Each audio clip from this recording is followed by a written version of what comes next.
दिल्ली का पूर्व मुख्यमंत्री अपनी जुंडली अपने गैंग के साथ मिलकर नु कह रहा है भाई हरियाणा ने जहर गिर दिया दिल्ली की यमुना में।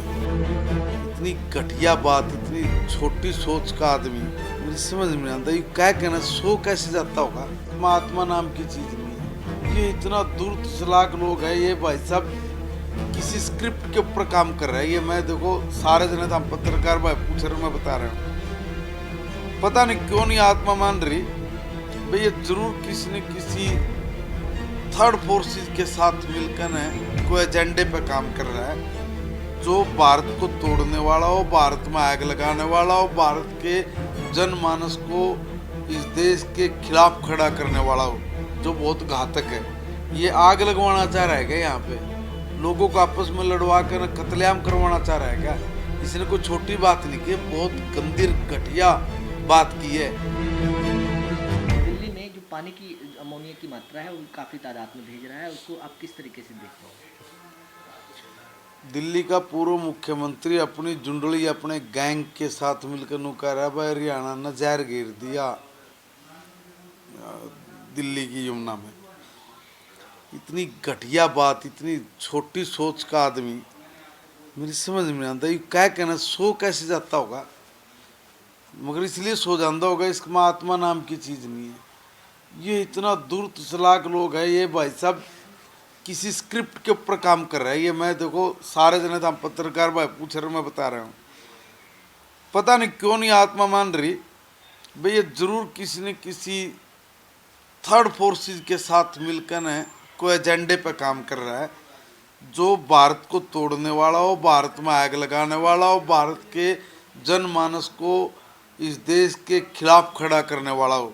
और इतना दूर तेने शर्म नहीं आती, भारत माता की जय भी बोल रही हूँ, वंदे मातरम भी बोलता है, कभी ये इंकलाब बोलिया करते, इनको पता लग गया भाई खाली इंकलाब बोलने से बात नहीं बनती, इसलिए भारत माता की जय भी पकड़ लिया इन्होंने, वंदे मातरम भी पकड़ लिया। और भाई इसी में लगा कर ना लोगों की भावनाओं को काबू में कर लो और फिर अपना उल्लू करो, सीधा गांठ लो। अब अन्ना हजारे जी के साथ लगे पीठ में छुरा गोपा मार दिया, बोले पार्टी नहीं बनाऊंगा, सरकार नहीं बनाऊंगा, बना ली। जब वो बैठा था बोला भाई 7 दिन में 6 दिन में बोला मैं वो फैसला करना पड़ेगा, हर अधिकारी ने काम करना पड़ेगा, ये वो बेरन कितनी डींगा कि तो उसमें तो कोई एक आधा काम करके दिखाया। ये टाइम टाइम पे इस तरह की बात बोलता है जिसका उस काल परिस्थिति या समय से कोई संबंध नहीं होता, मगर ये इस तरह की बात बोलता है। उन बातों को ध्यान में रखते हुए मैं ये दावे से कह सकता हूँ कि भाई इसका जरूर कड़ी कड़ी तिकड़मबाजी कर रखी न थी और ये उस एजेंडे के ऊपर काम कर रहा है और जो बहुत घातक है। ये आग लगवाना चाह रहा है क्या? यहाँ पे लोगों को आपस में लड़वा कर कत्लेआम करवाना चाह रहा है क्या? इसने कोई छोटी बात नहीं की, बहुत गंदीर घटिया बात की है। अगर जय किसी थर्ड फोर्स के इशारे पे काम कर रहा है तो भी बुरा है, और अगर जय इसने अपनी बुद्धि विवेक को लेकर किया तो फिर देख लो कितने खतरनाक आदमी हो।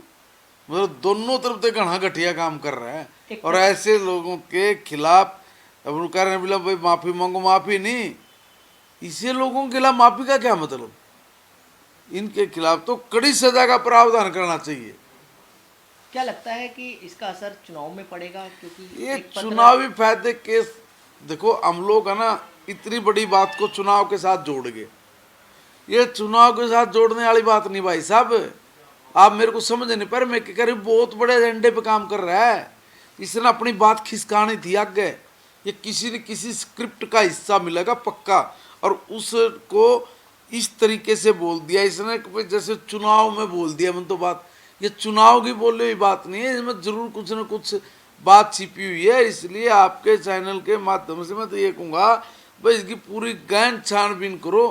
यूँ तो कदे ऐसा नहीं चुनाव का बनाकर न कोई और बात खिसका गया हो, ये बहुत दुरुस्त आदमी है, इसलिए इसको हर एंगल से सोचना चाहिए। लेकिन ढाला जी जांच क्यों नहीं करवा लेती हरियाणा सरकार, अगर जिस तरीके के आरोप लगे? अभी बात हुई है ना, रात तो बात करी से ना, तो जांच कराओगे आप लोग? भाई वो सरकार लेगी ना फैसला। अभी आप आए हो मेरे से तत्काल आपने एक बात पूछी, मैंने उसका जवाब दिया। हमसे जुड़े रहने के लिए हमारे YouTube चैनल को सब्सक्राइब करें और नई वीडियो की नोटिफिकेशन के लिए बेल आइकॉन को दबाएं।